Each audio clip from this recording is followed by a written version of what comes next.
we all remember that the speech act theorists distinguished between different ways in which we can do things with words. So we can describe, that's one way in which we can do things with words.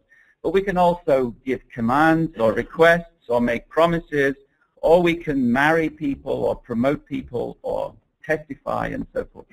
So these are three other interesting ways in which we can do things with words. Now there are also three other interesting ways in which we can do things with not words but something bigger, which we can call a document, which includes a multimedia document. Primarily I will be focusing on those documents which contain diagrams. So we can describe using diagrams in a chemical diagram. We can try to get people to do things using diagrams, for instance using an architectural blueprint or a wiring diagram. Or we can commit ourselves to doing things by signing a contract or by creating a flowchart for our activities in the next 3 weeks. And we can bring about changes in the world by signing a diagram or signing a document or stamping a serial number on an object and so forth. Now I think that those 4 things, and especially the 3 lower things, are the key to almost everything which is important in human experience. For instance, you can get a PhD certificate. I'm not saying that's important, but this is illustrative of something. Now there are differences. So there are speech acts, which people talk about, usually about description acts, statements, assertions, reasoning. That's what we've been talking about most of the day. And then there are document acts. And document acts, as Neary also recognized in his earlier writings on Ong and so forth, they can endure. They can serve as a storehouse of memories. They can endure into the future so that they can serve as a storehouse of plans and thereby commit ourselves to doing things in the future, including having things done when we are dead. And many documents incorporate diagrams, such as maps, for instance, when we document property rights that we have over a piece of real estate. And or documents which we sign and give to the bank when the bank gives us a mortgage. So the mortgage gets to keep the title deed. The bank gets to keep the title deed until we pay off the mortgage, and thereby the bank aggregates one document, the title deed, with the map in the bank vaults with other documents in which we testify or agree that we will pay back the mortgage in installments in a certain way. Now this aggregation of documents is also crucial to almost all the important things in human existence today. Now this is a very simple diagrammatic document. It's an instruction, a diagrammatic instruction for making miso soup. This is very boring, although soup may be an important thing in human life. This is another slightly more interesting document. Just shows you how hard it is to find this place if you live in the professor's house. This is probably the way we walked. Now, this is a map, which is also a plan. So we wouldn't plan, if we saw this map, we wouldn't plan to follow it, but other things being equal. This is a plan, but once we've actually walked, it becomes a record of what we did. So it becomes a record of our journey. So in this way, I'll screw it down. What begins as a plan ends as a record. So we move from the first kind, from the second kind of speech act or document act to the first kind, the describing kind. And similarly with a blueprint, if you have a blueprint to build a building, and you start with a plan, you follow the plan, and when you build the building, then the blueprint is now a record, both of the product, because it tells you what you built and how its structure is, but also of the process of building, because the document which contains the blueprint will be aggregated with all kinds of other documents and signatures and signs and stamps, which tell you the various stages of building, most of which, or some of which, will be administrative stages as different aspects of the building get approval from different local building authorities. Also, you're going to need to have a document in which you order the building of the building. You're going to need to have another document in which you sign off that the building is finished and so on. So you will gradually aggregate a meshed collection of documents which map the process of building the building, which is not just building, it's also documenting and approving and testifying and so forth. Now, buildings are quite important parts of human existence. And most of the interesting ones do this. And of course, a document, it's going to get modified along the way. When you discover different things going wrong, or different kinds of materials are no longer made, different rules are changed about what you can build and so forth. So every good plan has to be modified. And this is another way in which documents get aggregated with other documents as the plans change. Now, complex processes like this will only be possible with many, many aggregated documents which are coordinated to each other in very, very precise ways.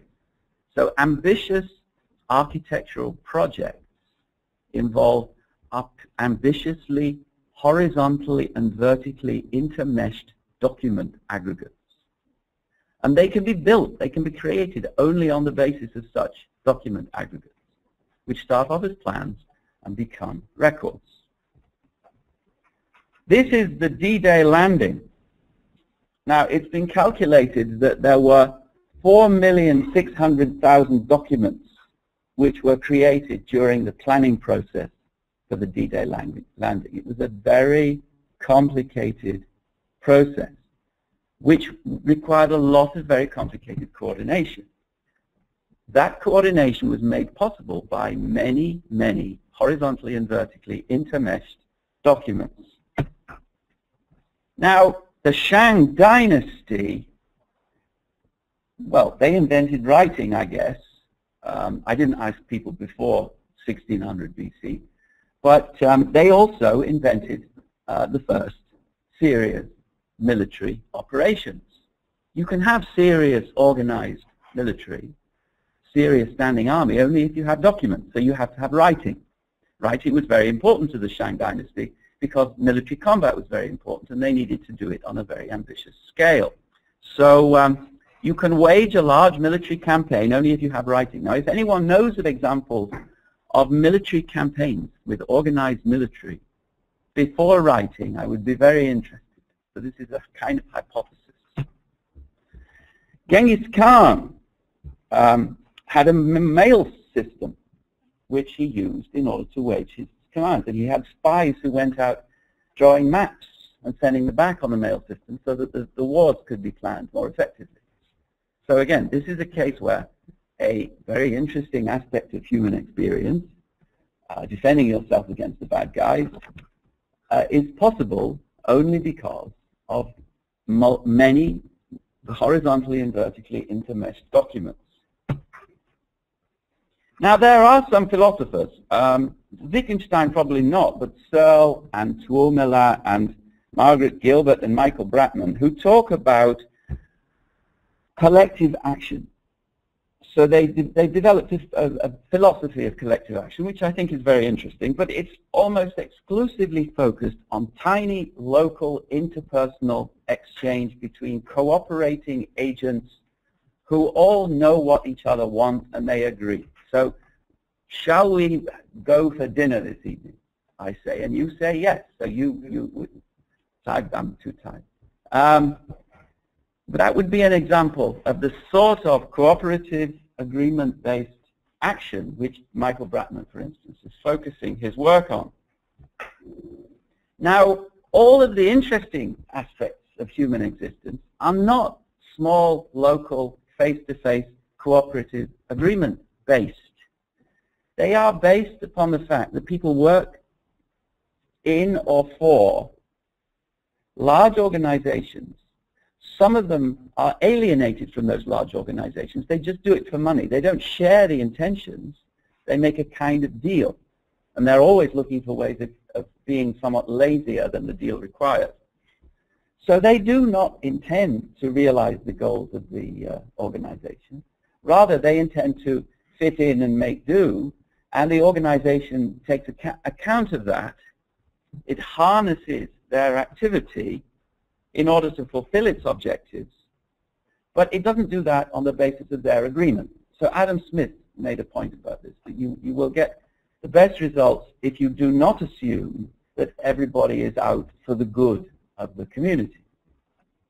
Now, Scott Shapiro, who is a philosopher of law at Yale University, opened my eyes to the importance of massively shared agency. He amends the Michael Bratman theory of social agency to give a theory of what law is, but which is completely general. It can be applied to all kinds of large-scale, human, organized activity. And Shapiro's idea is that what we need to do is to add authority to what Bratman and co. said. So he says authorities are mesh-creating mechanisms which can, for instance, solve problems which arise when disputes arise between members of organizations. So they can recreate the mesh between the activities of the members of organizations so that the subplans which those members of the organizations are required by the organization to realize are once again being realized.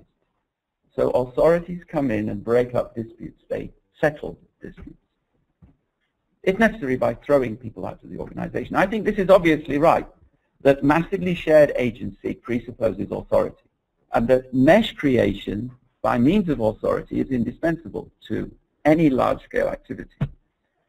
For instance, in the military.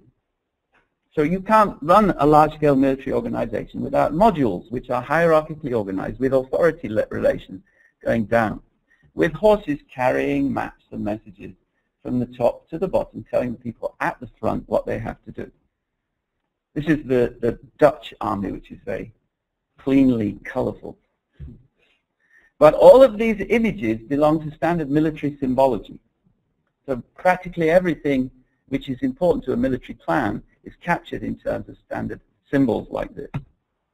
Now, obviously, Shapiro is right, but he's only a little bit right, because those signals from the authorities which hold the organization together cannot be spoken symbols.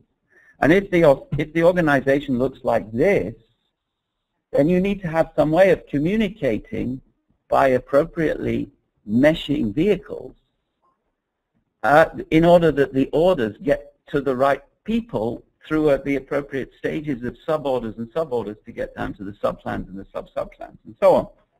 Now, authority alone won't do that for you. You have to have a vehicle for meshing. So if authority is a technology for meshing of plans, then you need a vehicle for that technology, which is documents. So it's documents which hold together horizontally and vertically meshed hierarchies.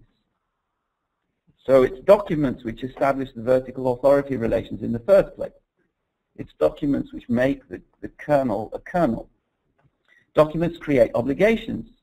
Sometimes you do it by raising your hand and swearing, but you're going to have to sign a lot of documents too. Documents will establish horizontal coordination. But most importantly, and this is, remember the title, documents, expertise, and time. But I deleted the word expertise just for melody sake. Documents allow the planning of coordinated actions unfolding in time. That's very difficult to do. If you have 100 people, if you have 100,000 people, it's even more difficult to do. So let's take an orchestra. Here too we have platoons and regiments. We have a commanding officer who is the conductor. And the various members of the orchestra follow instructions.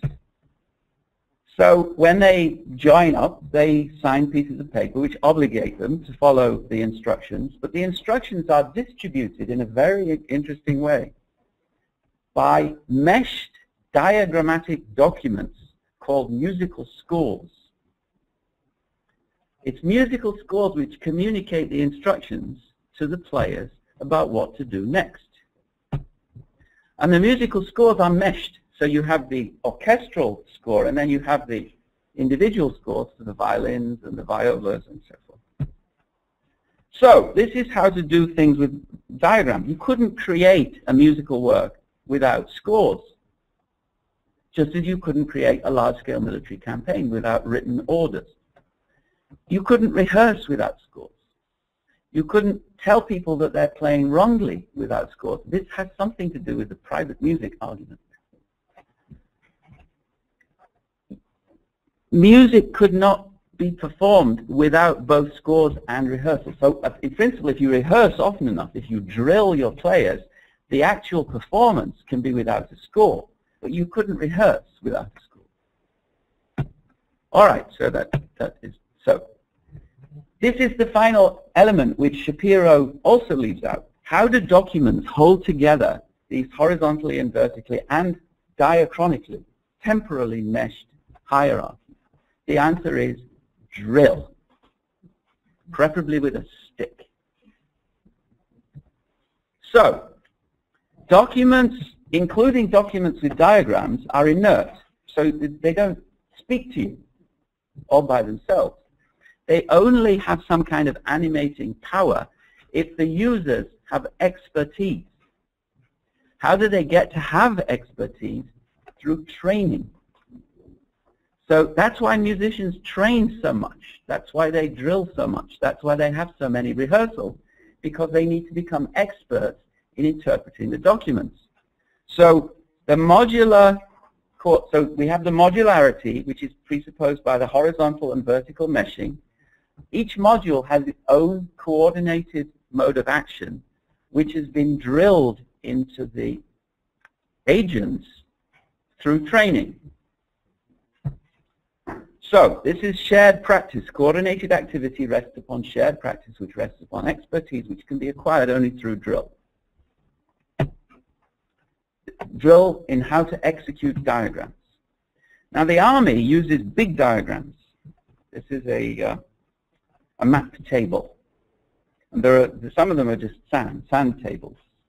And these symbols which you see here, some of which are three-dimensional, are all military symbology. They all have a quite specific meaning. And this is the U.S. Military Operations Center in Afghanistan. The maps along the wall and then the other screens up there are replicated but also are enhanced by smaller maps and images on the screens of the people in the hall. Now, so what we're dealing with here is e-documents with e-diagrams. So everything I've said about documents so far can be said even more interestingly or even more complicatedly by taking account of the fact that many diagrams today are executable. Now, so we have intelligence in the top left-hand corner, we have fire support, we have targeting, we have logistics. All of these people are modules dealing with different aspects of planning and commanding activities on the side of other modules who are actually on the ground, either at home where they're packing the supplies and shipping them, or in the field. So this is a military plan, including all the symbols. This is more military symbology. These are targets. Ontologically, very interesting problem. What is a target? And I'll give you a clue. It's not a latitude-longitude measurement. This is a fragment of the D-Day invasion plan. And now the final point I want to make is that these symbols exist as part of a drill mechanism, which the military, all the military, not just the Army, has developed over hundreds of years in a very, very fine-tuned way.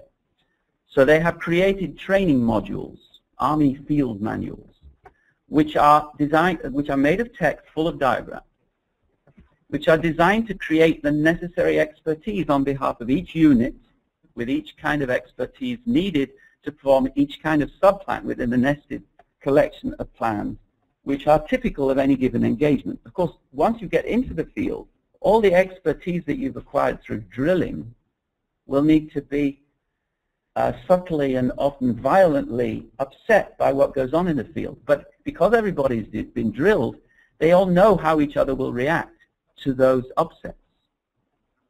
So What this means is that they will be able to read and follow orders and read the battlefield in the same way because they've been drilled to read those things using the same military doctrine. This is the joint doctrine hierarchy. So at the top you have joint doctrine number 1, which is the ontology. That gives you the terms and all the definitions. Then you have in the middle joint operations, and then you have things like information operations, air mobility operations, joint land operations, and so forth on the top level.